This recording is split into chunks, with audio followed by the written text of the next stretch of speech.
afternoon.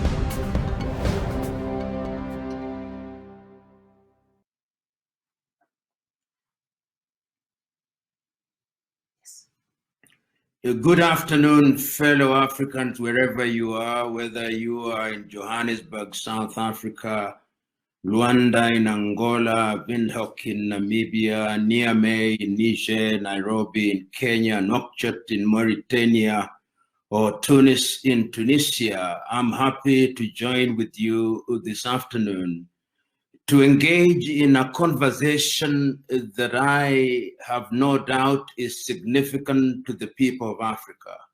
It is also very necessary at this very introductory moment for me to thank the EFF, who have found it fitting to organize this conversation, which I think is as topical and as evergreen as it has ever been.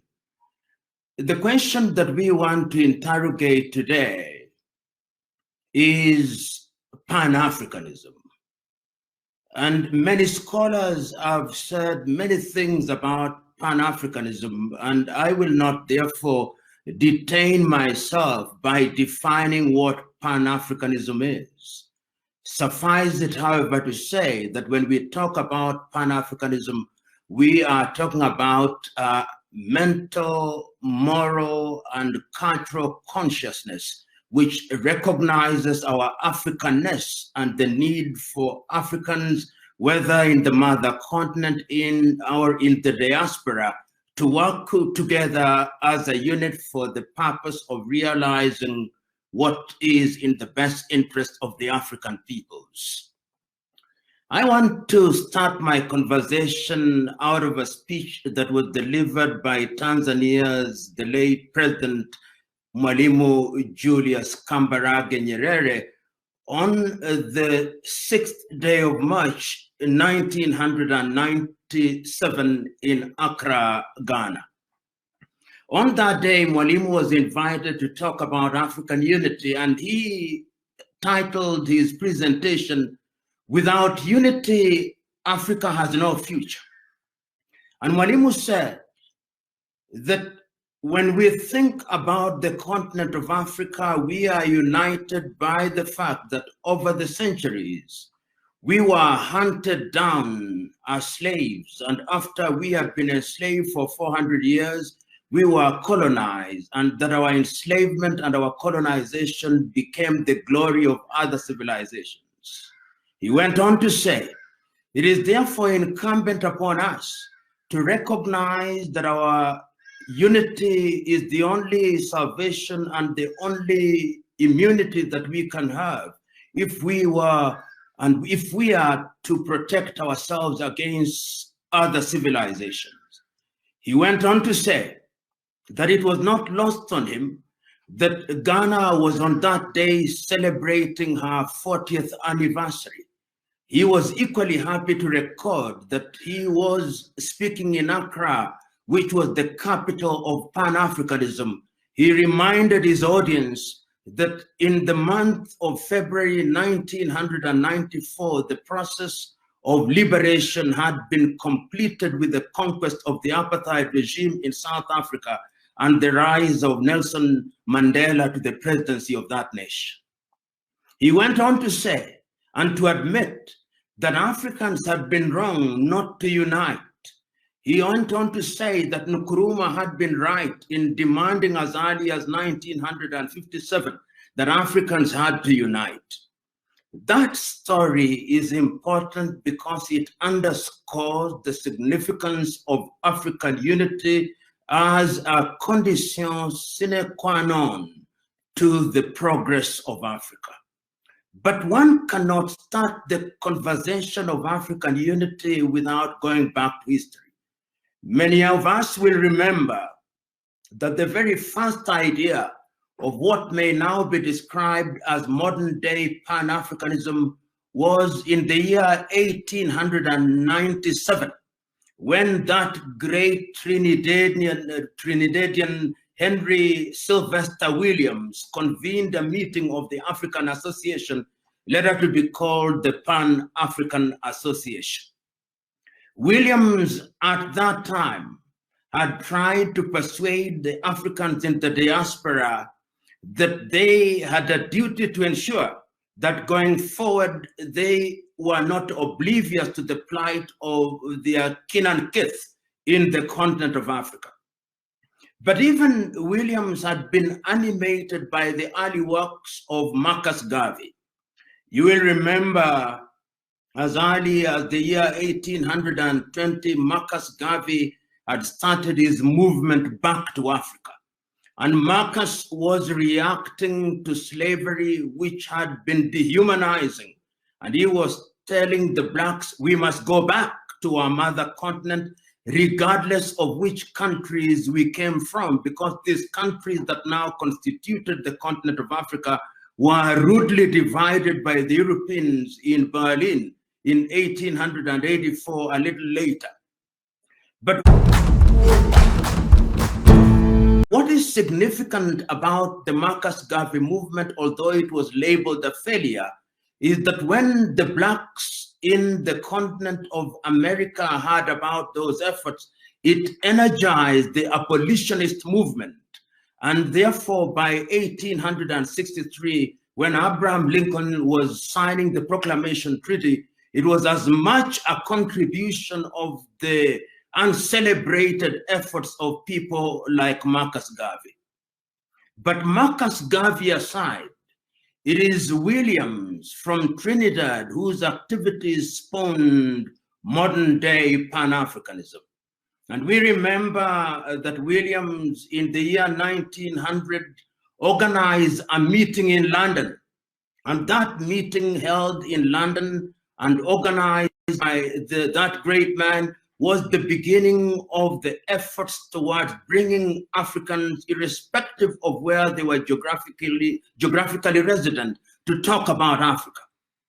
The 1900 meeting was followed by yet another meeting in 1919. And that meeting was organized by yet another great African and great Pan-Africanist, W.B. Du Bois. And Du Bois was telling his audience at that time that our kith and kin in the continent have been enslaved. Our kith and kin have been colonized. And if we do not support them, they'll not regain their independence. The 1919 meeting was followed once again by the 1921 meeting and 1923 meetings, both held in London. And ultimately, in 1927, there was a meeting in New York. But the most critical meeting for Pan-Africanism, at least the one that we can relate to in the continent of Africa, was in 1945 that was held in Manchester in the United Kingdom. Why I think that that was very significant, because Africans were represented there. Kwame Nkrumah represented Ghana at that meeting. Peter Abrahams was present from South Africa. Hastings Ngwazi Kamuzubanda was present from Malawi. Jomo Kenyatta was present from Kenya. Obafemi Awolowo was present from Nigeria. And there were representation from Jamaica and from Trinidad and from the United States of America. The 1945 meeting was critical because at that time, all African countries were under the tutelage of colonization, except for Ethiopia and Liberia. Liberia having been established as a settlement for freed slaves in 1847, and Ethiopia, of course, through the exploits of Emperor Menelik, had defeated the Italians at the Battle of Adwa and were never, therefore, successfully colonized. After 1945, the struggle for independence was moving in earnest. And I think that the World War had helped in this regard. The freedom of India in 1947 had also helped in making colonization as a form of control to be one that was not very attractive to the colonizing powers. Which brings me to the question of how Africa was then divided. Africa, as we know, was divided in Berlin in 1884 And it was divided at that time amongst the European powers, chiefly the United Kingdom, Spain, Portugal, Germany, and of course, the Belgians through the activities of Leopold, sometimes referred to as Leopold of the Congo, had also succeeded. Of course, there were also other areas. The Arabs were present as colonizers in Zanzibar, the Omani Arabs. And we know that that particular exercise of the partition of Africa was deliberately designed to ensure that African countries were easy to manipulate. But as I've said, by 1945, the United Nations organizations having been established in San Francisco in the United States, and the Universal Declaration of Human Rights also having been endorsed in Paris, France in 1948, had recognized that colonization was dehumanizing. So that on the 6th day of March, 1957, when Ghana regained our independence, Kwame Nkrumah was very clear. And I think Kwame Nkrumah is not credited as much as he should be in this struggle for Pan Africanism. If you listen to Kwame's statement or his speech on the day of the independence, he was as clear as he was passionate that the independence of Ghana meant nothing if the rest of Africa was not free. And he started in earnest to energize other African leaders. You remember that it is at that time that the French Fourth Republic was also being introduced with the return of Charles de Gaulle into power. And at that time, what majorly happened for the benefit of Africa was the decision of Guinea through Ahmed Sékou Touré to vote no, so that they could gain their independence. And by 1958, we now had Ghana, and Ghana representing the former British colonies as having regained our independence, and of course, Guinea-Conakry representing the former French colonies having regained their independence. And it is significant at that time that Kwame Nkrumah remains very faithful to his agenda, because in 1958 in Accra, Ghana, he calls a meeting, the All African People's Meeting. And what he is telling the leaders at that time, the leaders of the countries which were independent at that time, and in that meeting, the countries represented were Ghana, Guinea, Ethiopia, Sudan, and Egypt. And he was telling his stalwarts at that time, if we are going to conquer the colonialists, we must be united and we must move as one united front. And it is instructive that although Ghana was independent, in 1959, Kwame Nkrumah convinces Ahmed Sékou Touré and William Tubman of Liberia to sign a treaty in Sanquil in Liberia to think about Africa as a united front. There are a series of meetings at that time. The first meeting that we see at that time is in 1960. In 1960, we see the meeting that is held, I think 1960 and 1961, a meeting is held in Casablanca in Morocco. And the meeting in Casablanca in Morocco is one that once again is attended by true Pan-Africanists. It must always be remembered that even as early as those days, the colonial powers were very clear in their agenda, which sometimes was subtle, sometimes was not very subtle, particularly the French. The French had succeeded in recruiting the leaders of the so-called independent in Francophone Africa, people like Félix Houphouët-Boigny, people like Sylvanus Olympio in Togo, and others. And these were essentially fifth columnists whose agenda was to torpedo the entire process of the fight against colonization. So that when the meeting is held in Casablanca in Morocco, at that time, and even before we go to Casablanca in Morocco, in 1960, there is another meeting in Accra, Ghana. And at that meeting, we begin to see people beginning to gain interest in the struggle for independence. And I go back to 1960 because Frantz Fanon is representing Algeria at that time, even before the Algerians have regained their independence. And this is going to be significant because the struggle for decolonization becomes the rallying point in the struggle to unite the African peoples. But we are talking about Casablanca, but the colonialists have succeeded in persuading some Africans that you don't need unity. What you need is nationalism.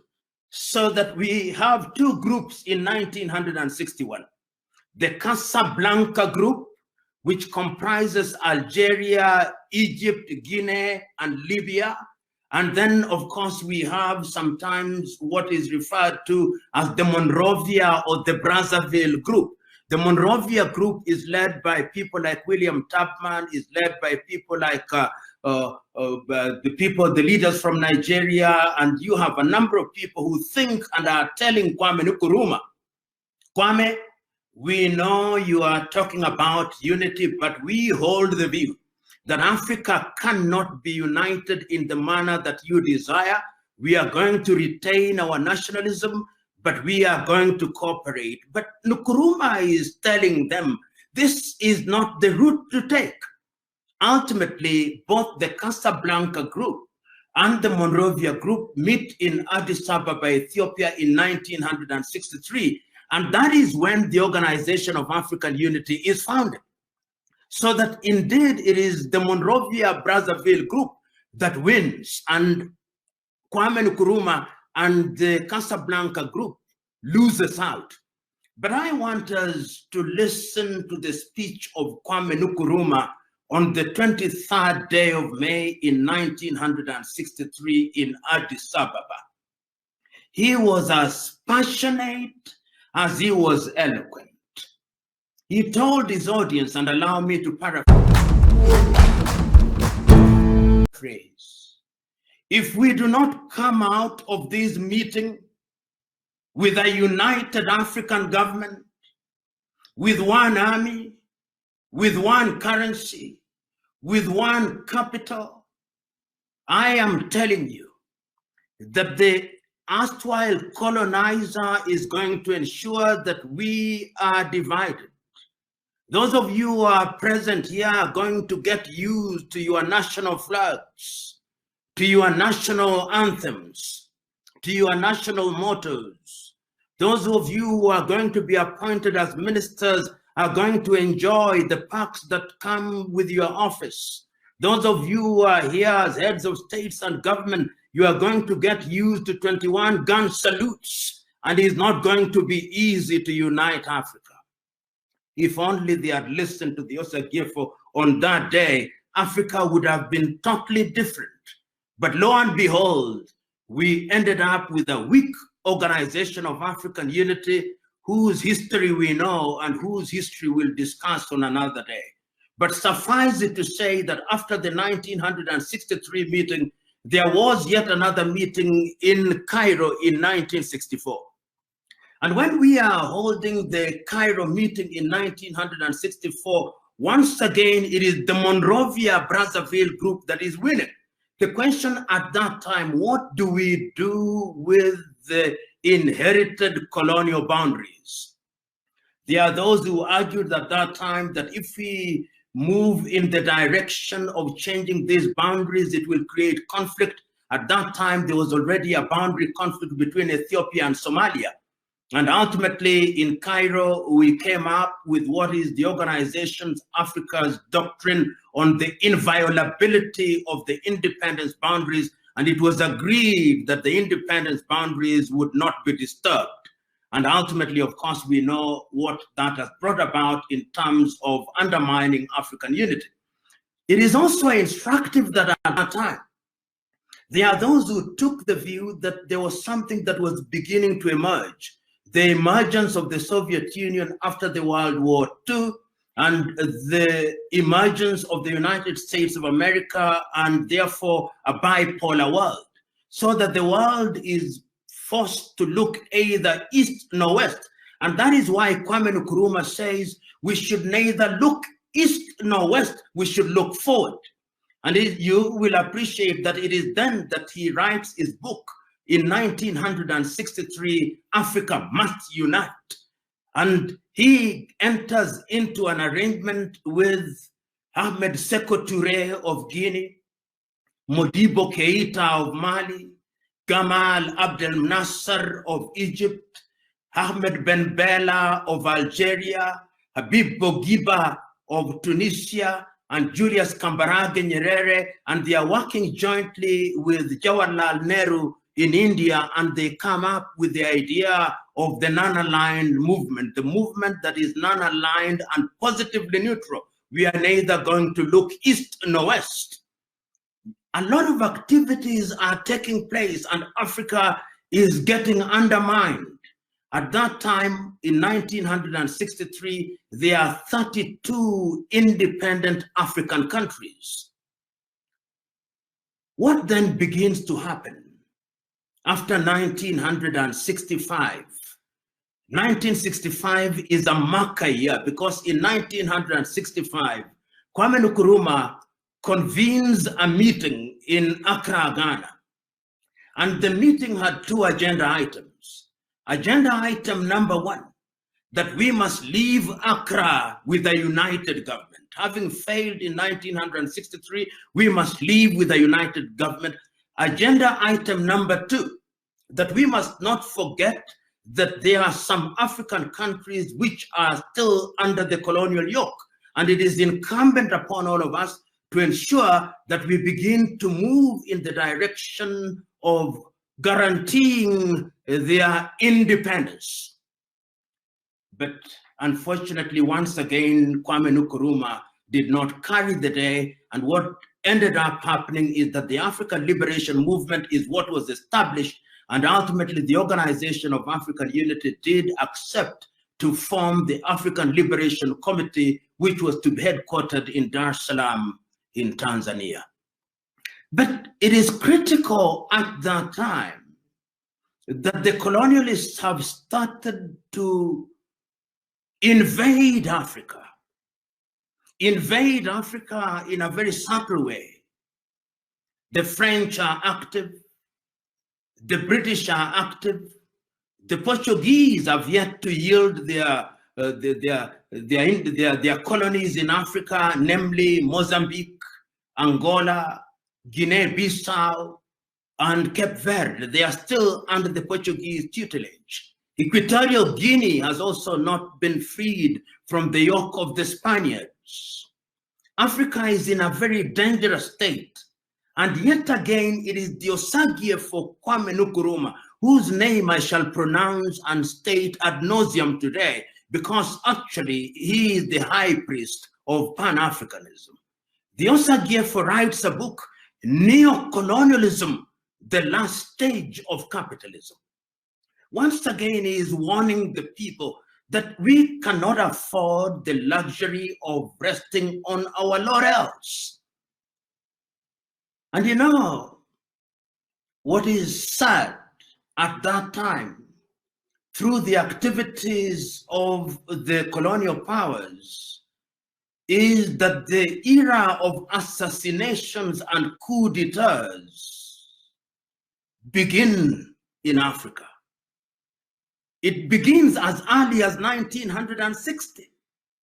Silvanus Olympio is assassinated in 1960, barely a few months after becoming the head of state of Togo. And it's instructive that Silvanus Olympio actually escaped to the embassy of the United States of America, and is instructive that in fact, and is debated, that it is the French and the Americans who engineered his death. I know the late President Nasingbe Eyadome claimed that he's the one who shot him, but who urged him to shoot Olympio? We have started a totally different phase. Olympio is dead in 1960, and we now have Lumumba in 1961. Once again, Joseph Kasavubu has been recruited by the Belgians. Mobutu Sese Seko has been recruited by the Belgians. And Patrice Lumumba is assassinated at the behest of these powers, courtesy of Moise Chombe. And Congo has never known peace. They are destabilizing these countries to ensure that Africans are not united. And after 1961, in 1966, Kwame Nkrumah himself is overthrown.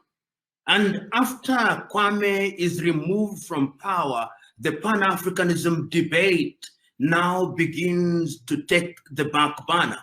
I'm not, of course, unaware that people like Julius Kambarage Nyerere are still alive and well. But the truth is that with the death of Kwame Nkrumah, Africa is destabilized. We see now the frequency of coups, and some African commentators are now beginning to say that coups were as frequent as breakfast in Africa. Because immediately after Kwame is overthrown, in neighborhood in Nigeria, we see the departure of Nnamdi Azikiwe and Abubakar Tafawa Balewa. And after that, a series of coups in that part of the world. In Algeria, Ahmed Ben Bella is also overthrown. In Mali, Modibo Keita is also overthrown.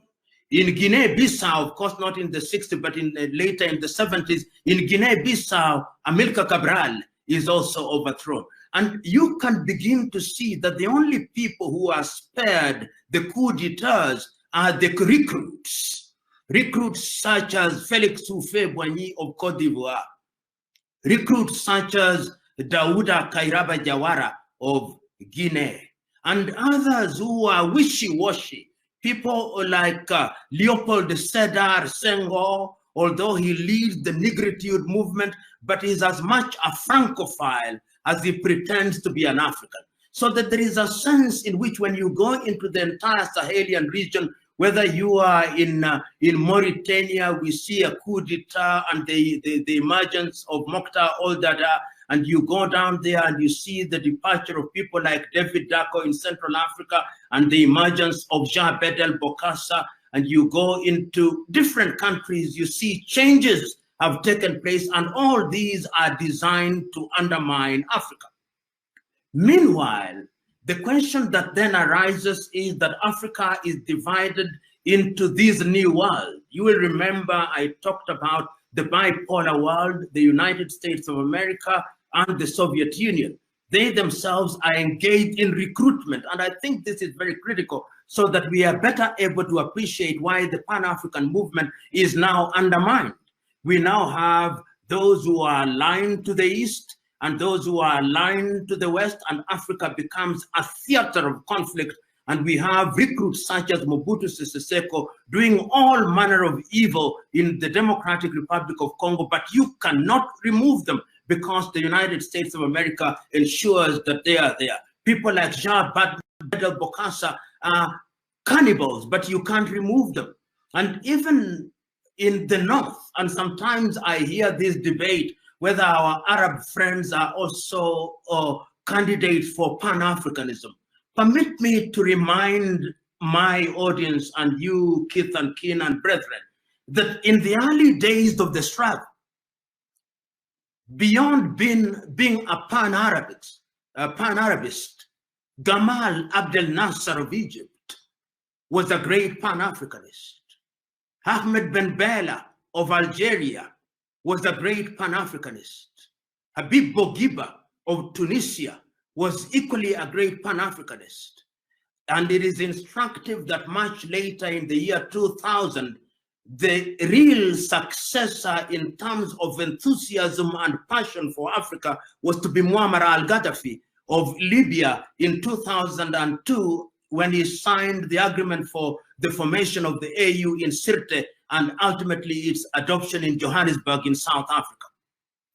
In a nutshell, what one is saying and why this history is important, it helps us to understand why the enterprise was torpedoed by the machinations of the Western powers who do not want to see Africa united. But allow me to backpedal a little. As we are talking about the African liberation movement and Pan-Africanism, we must also remember that many African countries were still not free from the colonial yoke. And that is why, in addition to the African liberation movement that was established in Dar es Salaam in Tanzania in 1975, for the purpose only of focusing on the countries that were not independent in the Southern African countries, the frontline states was created and adopted by the OAU in 1975 with Mwalimu Julius Kambarage Nyerere as the chair. And the agenda of the frontline states, and which comprised Tanzania, Zimbabwe, Angola, Zambia, those states were mandated with the task of ensuring that Mozambique was free, Rhodesia then, which is Zimbabwe, was free, Namibia was free, Angola was free, and South Africa to be liberated from the apartheid regime. And it is critical to appreciate that it is the Pan-Africanist spirit that informed the formation of the frontline state. The apartheid regime was raiding these countries every so often. We remember at one time an armored column nearly reached Angola, Luanda in Angola. But ultimately, through the efforts of the frontline state, which was chaired, as I've said, by Mwalimu Julius Kambarage Nyerere between 1975 and 1985, when Kenneth David Kaunda of Zambia now took over. These were sacrificial. And they were designed to ensure that once we are all free, we can now unite and begin to look at the agenda of Pan-Africanism in the manner that was conceived in the 1960s, and if you go a little further, even in the 1900s. What then happened with the frontline state? Because I think this is very critical, because a lot of energy was being consumed by the countries which were still under the colonial yoke. In Angola, we see that even as we have parties that are fighting, there are some parties which are not Pan-Africanist. FNLA of Holden Roberto, UNITA of Jonas Malheiro Savimbi, and of course we have Agostino Neto's MPLA. It succeeds because it is supported and it is assumed that Neto is going to join in the Pan-African agenda. Equally, when the Pan-Africanists are supporting ZANU-PF at that time, or the ZANU-PF and ZAPU at that time, it is assumed that after Robert Mugabe and Joshua Nkomo regain power from the Smith administration, they will strengthen the African movement. And equally, when we see in Mozambique, after the death of Eduardo Mondlane and the emergence of Samora Moises Machel, we are convinced that these are people who are going to be the engines of the struggle for independence. And of course, we also know that at that time, Sam Nujoma in Namibia is also ensuring that we are moving in that direction. So that in 1994, when Nelson Mandela becomes the president of South Africa and the apartheid regime has been decimated, we now know that indeed the Pan-Africanist movement, and when Mandela attends the Organization of African meeting in June in Tunis, Tunisia, and sits, Africa celebrates. It celebrates because there are now 53 independent African countries. No African country is under the colonial yoke. Of course, you now know that we are 54 countries, with South Sudan having broken away in the year 2011. But at that time, we celebrated because apartheid was over. And This once again brings me to the entire question of Pan-Africanism. It is something that is alive today as it was alive in the early days.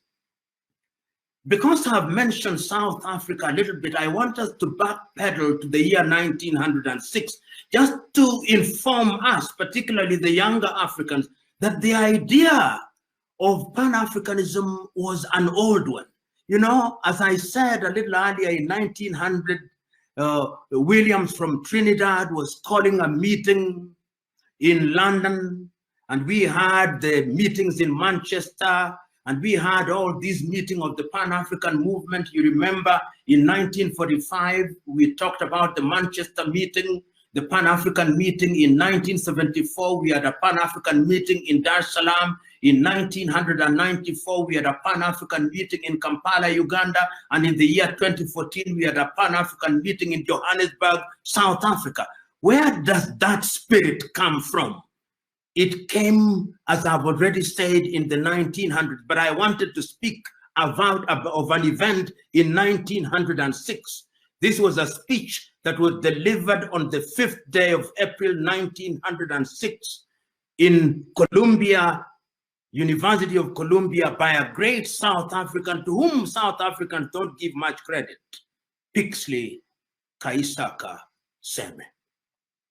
In that speech, which I commend to everybody, entitled The Regeneration of Africa, Pixley Kaisaka Seme looks at Africa and he says, among other things, that I look to the day when I go through the Sahara and I cast my eyes beyond Sahara and I go down into the Congo and I look at the lush equatorial of Congo and I go beyond that and look to King Chief Kamar of the Botswana, and I go beyond that and I go to Angola and I go down to South Africa, that I look forward to the day when Africa will be regenerated.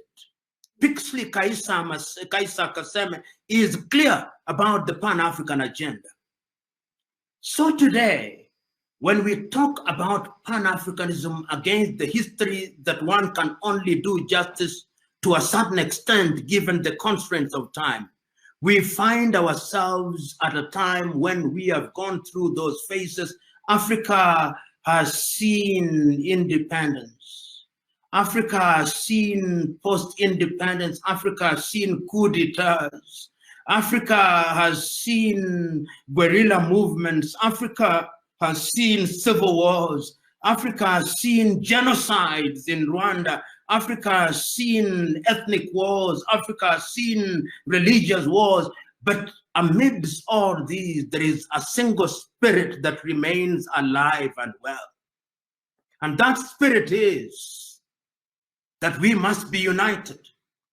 And that is why, to talk about Pan-Africanism in its latter-day understanding, when the Organization of African Unity, heads of states and government gathered in Addis Ababa, Ethiopia, to celebrate 50 years after the formation of the OAU in 1963, South Africa's Nkosazana Dlamini, Nkosazana Zuma, who was then the chair, wrote an imaginary letter to Kwame Nkrumah. I will paraphrase the letter because she was saying, in effect, Mrs. Zuma, he was telling the Osagyefo, how had we listened to you, Africa would be different. How had we listened to you, we would now be united. And we would not be at the dinner table of the Americans, of the Europeans, of the Italian stock, or the English stock, or the French stock, or the German stock. We would not be at the dinner table being humiliated by the Chinese